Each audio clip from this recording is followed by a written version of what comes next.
휴일에 하루 종일 낮잠만 자고 또 휴가에 가서 아무것도 하지 않고 놀다가 왔는데 계속해서 피곤하신 분이 있으신가요?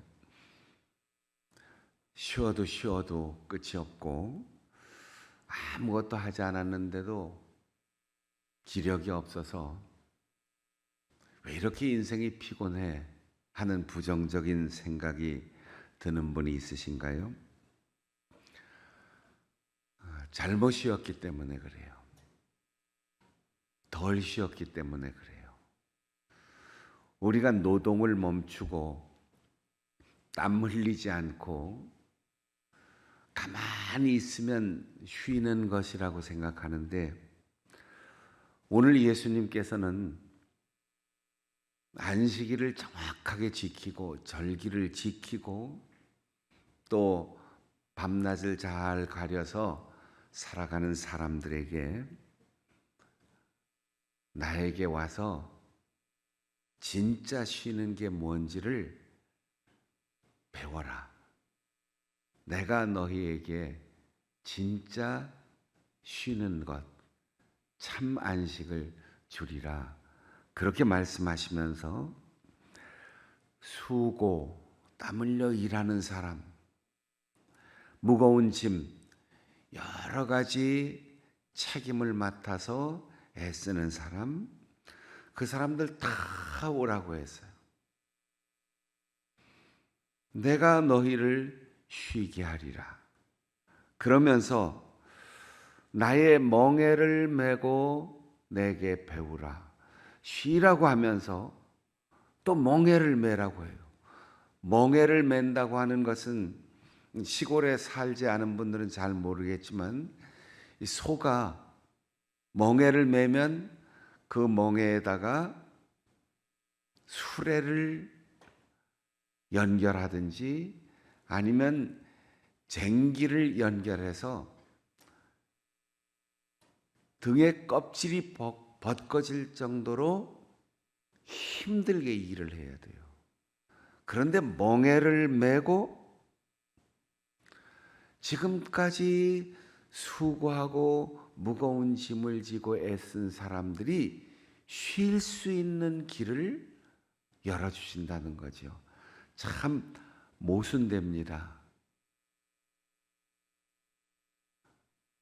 여러분 혹시 배탈이 나고 감기에 걸리고 사고가 나서 고통스러운 상처가 있고 그럴 때 어디로 갑니까? 어디로 갈지 모르겠어요? 제가 오늘 가르쳐 드릴게요. 뼈에 문제가 있으면 정형외과 가시고, 소화기에 문제가 있으면 내과를 가시고, 피부에 문제가 있으면 피부과를 가시고, 호흡기에 문제가 있으면 이비인후과를 가시고, 가야 할 때를 바로 알아야 치료를 받을 수 있어요. 그런데 병원에 가는 게 아주 재미있고 즐겁고 병원에 가서 치료받는 게 아주 내 평생의 소원이어서 나 빨리 사고 나고 아파서 병원 갔으면 좋겠다, 그런 분 있으면 한번 손 들어보세요. 병원에 갔더니 별것도 아니고 아주 가볍게 잘 치료받았다, 그런 분 있어요? 팔목이 골절이 되고 또 다리가 골절됐는데 가서 정형외과 갔더니 싹 의사 선생님이 손 한번 대주고 가세요, 이렇게 치료받은 분이 있습니까? 배탈 나서 설사가 나고 막 아프고 토하고 고통스럽고 창자가 끊어지는 것 같은데 엄마 손이 약손이다 그러고 이렇게 배 한번 만져주니까 금방 싹 나은 분 있어요? 예수님께서 멍에를 메라라고 할 때 우리는 몸을 치료하고 몸을 휴식할 때 좀 힘들고 어려운 과정이 있다는 걸 생각해야 돼요. 약을 먹기도 하고 또 주사를 맞기도 하고 물리치료를 힘들게 하기도 하고 때로는 악 소리가 날 만큼 팔다리를 꺾기도 하고 수술을 해야 할 때도 있고 적어도 6주 내지 몇 달 동안 석고붕대를 감고 답답해서 미칠 정도로 정신이 혼란할 정도로 정말 뜯어내고 싶을 정도로 그 갑갑한 것을 참아야 하는 과정이 있어요. 그래야만 깨끗하게 온전하게 낫고 회복할 수 있습니다. 주님께서 오늘 하신 말씀에 내가 너희를 쉬게 하리라 그리고 나의 멍에를 메고 나에게 배우면 너희 마음이 쉼을 얻으리라. 우리가 음식을 계속해서 끼니마다 섭취하는 이유가 뭡니까? 에너지를 공급하기 위해서요. 자동차로 치면 우리 연료를 공급해야만 자동차가 갈 수 있어요. 그리고 그 연료가 태워져서 만들어지는 동력이 기계의 곳곳으로 전달되어서 자동차가 움직이는 겁니다. 우리가 움직이는데 우리가 먹는 음식이 에너지가 되어서 우리가 필요한 곳에 골고루 다 가요. 그 중에 우리가 먹는 음식이 칼로리로 계산될 수 있는 에너지로 변화돼서 곳곳으로 배달이 되는데 보통 우리가 운동을 해서 살을 뺀다, 축적되는 칼로리를 남기지 않는다, 다 소모한다 이렇게 얘기하는데 운동을 해서 소모하는 칼로리가 보통 20% 내지 30%. 물론 격렬하게 운동하는 스포츠 선수들은 조금 더 소모가 되겠죠. 이 30%밖에 소모가 되지 않아요. 우리의 머리 이 속에 있는 두뇌는 우리 몸무게의 2%입니다. 100분의 2의 질량을 가진 이 두뇌가 우리 몸의 에너지의 20%를 써요. 그러니까 몸으로 일하는 것보다 두뇌를 사용하는 것이 10배를 더 에너지를 쓴다는 거죠. 그러면 우리 계산해 보세요. 아무것도 안 하고 이불 속에서 하루 종일 잠자요. 휴가 받아서 좋은 시설에 가서 가만히 움직이지 않고 놀다가 와요.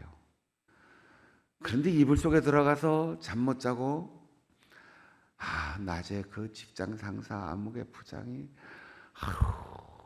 나한테 왜 그랬을까 스트레스를 받아서 계속 생각해. 야단 맞은 것, 사람들에게 모진 소리 들어서 상처받은 것, 뜻밖의 사람들에게 배신을 당한 것, 내일 빚 갚아야 될 일, 은행에 부도 막아야 될 일, 만나기 싫은 사람 만나야 될 일, 그리고 온 세상 중동 지역까지 미국까지 다 관심 가지고 선거는 어떻게 될 것인가? 내년 대통령 선거는 어떻게 될 것인가? 머리를 계속 쓰면 우리 몸의 에너지가 계속 소모가 돼요.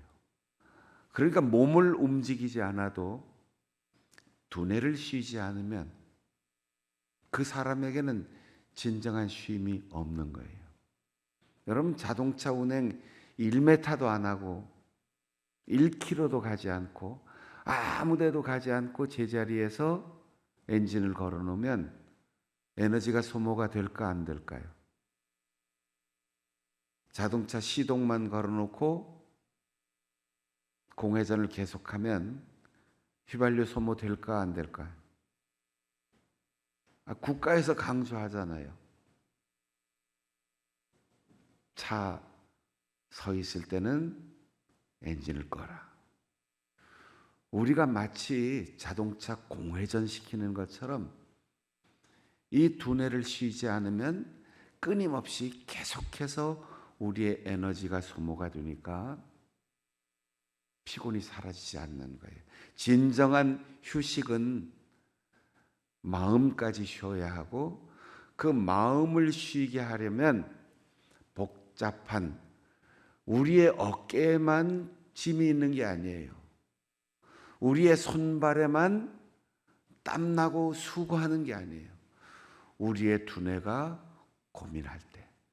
그래서 많이 속 썩고 과도한 업무와 스트레스에 시달리는 사람은 잘 먹는데도 살이 빠지는 거예요. 자꾸만 피곤해지는 거예요. 주님은 오늘 우리에게 쉬어라 라고 할 때 안식일을 지키라 라든지 밤에 잠을 자라 라든지 아니면 일을 멈추고 휴식을 취하라 라는 몸의 문제를 얘기하는 것이 아니라 마음의 쉼을 얻어라. 그러기 위해서는 나에게 배워라. 나의 멍에를 메고 배워라.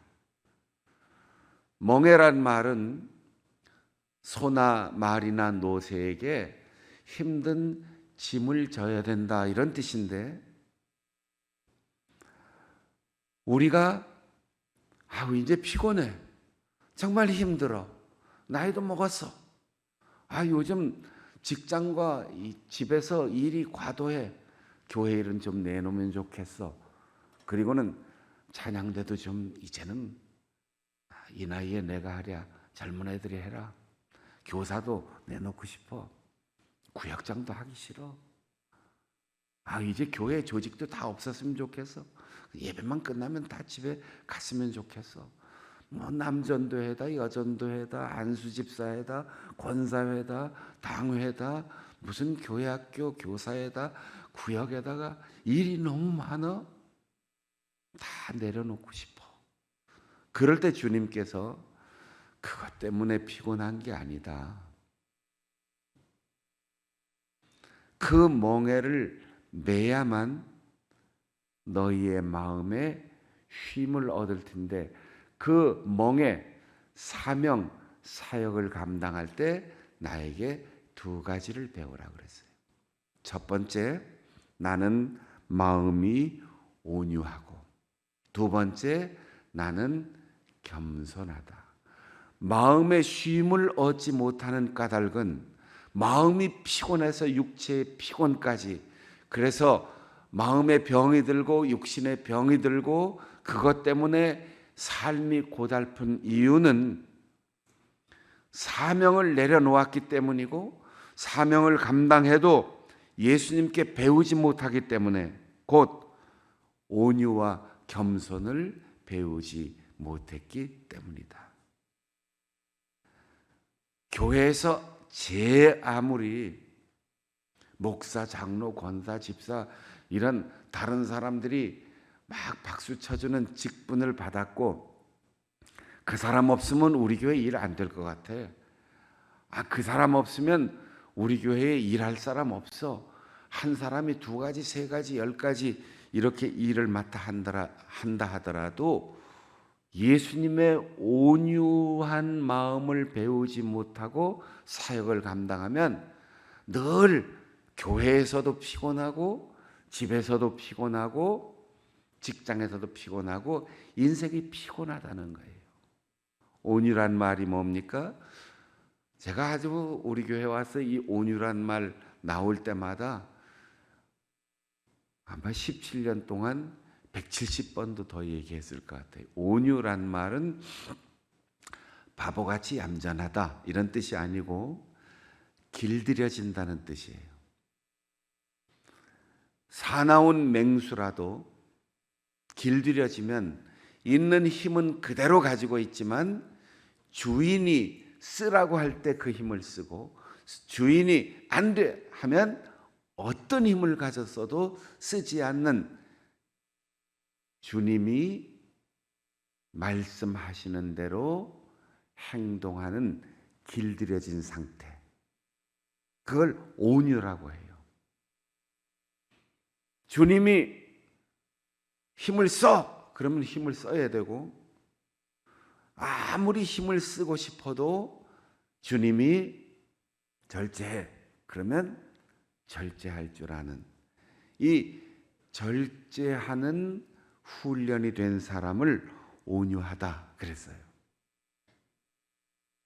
고대 사회에는 임금 곁에 표범이나 사자, 호랑이 이런 맹수들을 훈련시켜서 곁에다 놓습니다.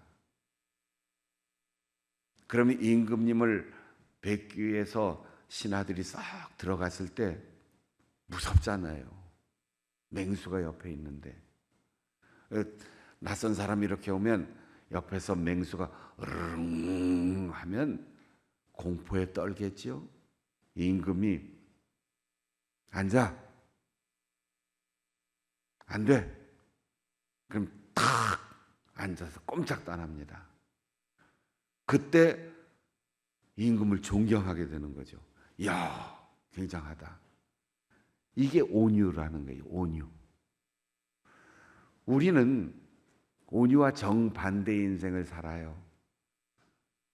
주님의 뜻이 아니든 기든 말든 내가 하고 싶은 대로 하고 싶어요. 내 속에 분노가 조금 생겨서 화가 나면 내가 이 교회를 위해서 몇 년 동안 어떻게 일했는데 나에게 이런 대접을 해? 분노가 확 올라오면 화를 표현하고 싶어요. 목사님이 아무하고는 눈 맞추고 손잡고 인사를 하더니 내 얼굴은 쳐다도 안 봐. 섭섭한 생각이 들 때도 있어요.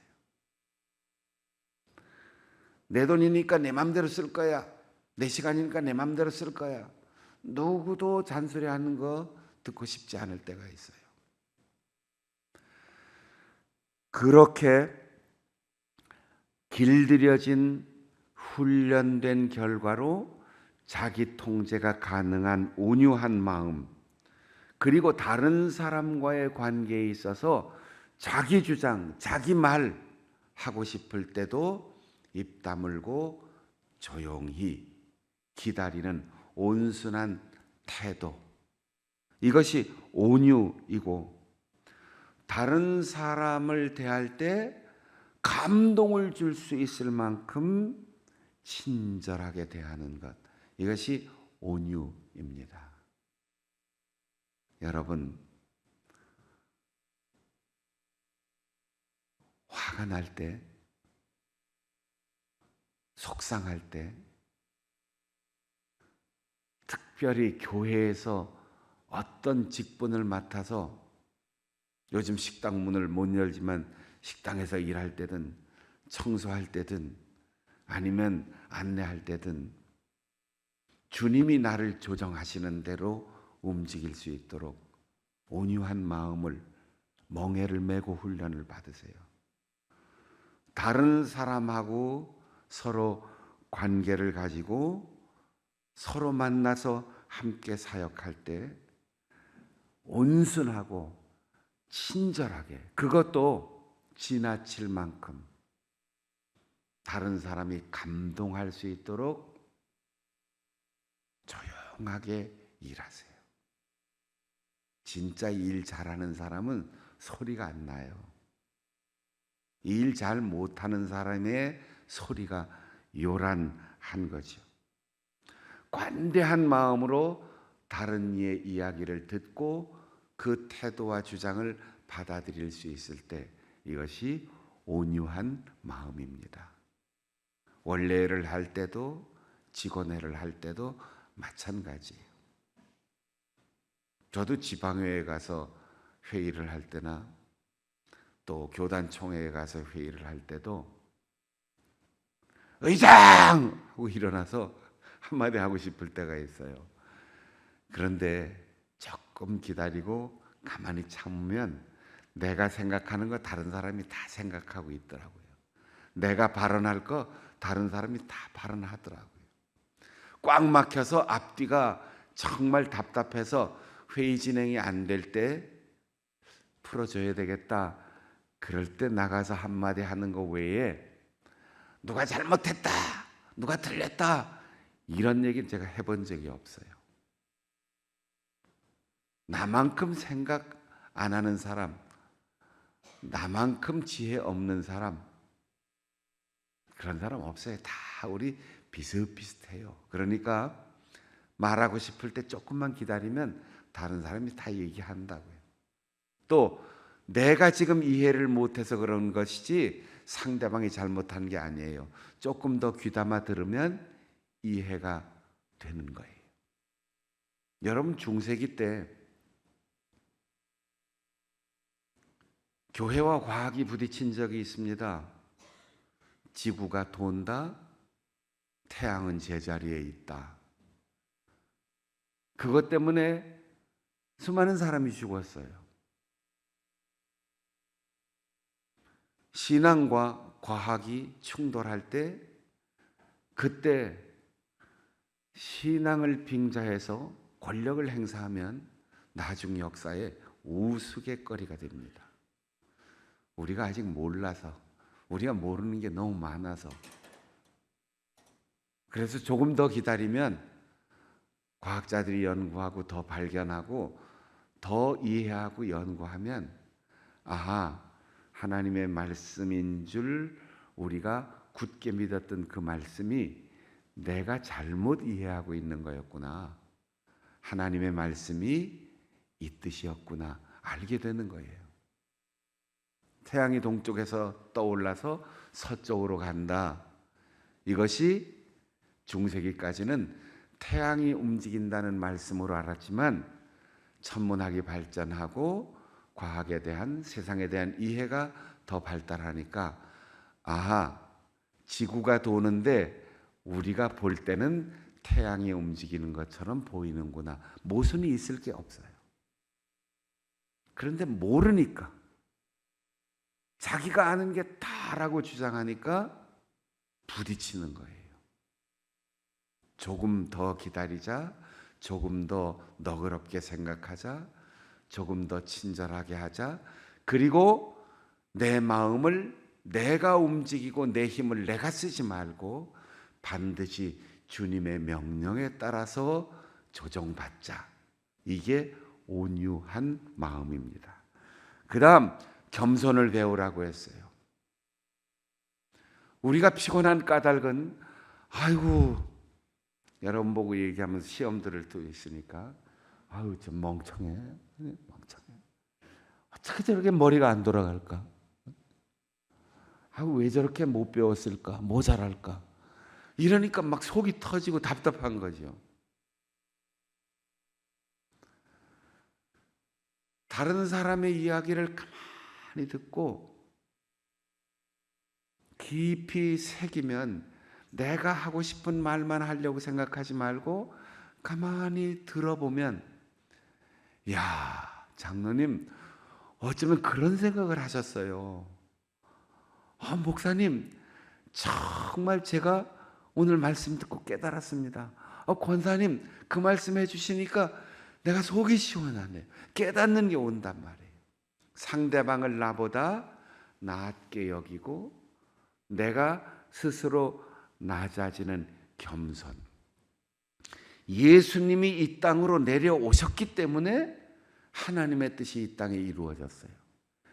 예수님이 구유회까지 낮아지셨기 때문에 천한 사람들이 구원받을 수 있었어요. 예수님이 세례 요한 앞에 무릎을 꿇고 요단강 밑바닥까지 낮아지셨기 때문에 하늘 영광 보좌로 돌아갈 수 있었어요. 수 있는 대로 낮아지십시오. 아무도 낮아지고 싶은 사람이 없는 것 같아요. 할 수 있는 대로 낮아지세요. 할 수 있는 대로 겸손하세요. 내 마음, 내 몸, 내 것이 아닙니다. 주님이 움직이라고 명령하시는 대로 감정과 행동을 주님께 맡기세요. 그러려면 멍에를 매야 된다는 거예요. 멍에를 다 벗어놓고는 훈련받을 기회가 없어요. 가죽이 벗겨지고 답답하고 아픈 그 과정이 없으면 익숙하게 일할 수 없고, 그 과정이 없으면 치료와 회복이 없어요. 깁스를 했는데 성질 급해서 그냥 혼자서 뜯어내면 또 가야지 돼요. 반복하면 아예 삐뚤어져서 원형을 찾을 수가 없어요. 처음엔 가렵죠. 막 뜯어내고 싶죠. 제가 다리를 다쳐서 정형외과에 가서 깁스를 하고 한 2달 동안 있은 적이 있어요. 몇 년 전에 사고 나서. 하루는 가렵더니 둘째 날, 셋째 날 되면서는 미칠 것 같더라고요. 막. 미칠 것 같아요. 그래서 가느다란 막대기를 사이에 넣고 막 긁고 나서 며칠 후에 병원에 가서 정형외과 원장님 보고 그랬어요. 깁스하고 치료받을 때는 정형외과뿐 아니라 정신과도 가서 치료받아야 될 것 같다고. 깜짝 놀라서 왜 그러세요? 미칠 것 같더라고요. 답답해서 미칠 것 같더라고요. 그 과정을 내 성격대로, 내 성질대로, 내 답답한 대로 못 견디면 치료가 안 돼요. 회복이 안 됩니다. 온전하게 안 됩니다. 여러분, 정말 피곤한 이유는 마음의 쉼을 얻지 못해서 그런 겁니다. 마음이 여기에 있다고 생각하지만 그건 고대로부터 내려오는 관념이고, 마음은 머리에 있어요. 이 머리가 쉬지를 못하면 우리에게 진정한 휴식이 없습니다. 그 휴식은 시간적인 휴식, 물리적인 공간적인 휴식이 아니라 정신적인 휴식이어야 하는데, 주님께서 여러분 각각에게 메워주신 사명의 멍에를 메고 훈련을 잘 받아서 주님의 명령대로만 움직이고, 누구를 만나서 무슨 일을 해도 온유한 마음으로 절제하고, 이 세상에 어떤 사람보라도, 어떤 사람들과 만나서 무슨 일을 해도 내 곁에 2사람이 있으면 그 2사람 중 한 사람은 내 스승이다 생각하고 상대방을 높이고 배우는 마음으로 겸손할 때 우리에게 진정한 쉼과 안식이 있고, 매일매일 열심히 땀 흘려 일해도 피곤하지 않은, 달려가도 또 달려가도 피곤하지 않는 새 힘을 얻을 것입니다. 주님 안에서 진정한 안식과 평안과 새 힘을 얻을 수 있는 사명자들이 될 수 있기를 바랍니다.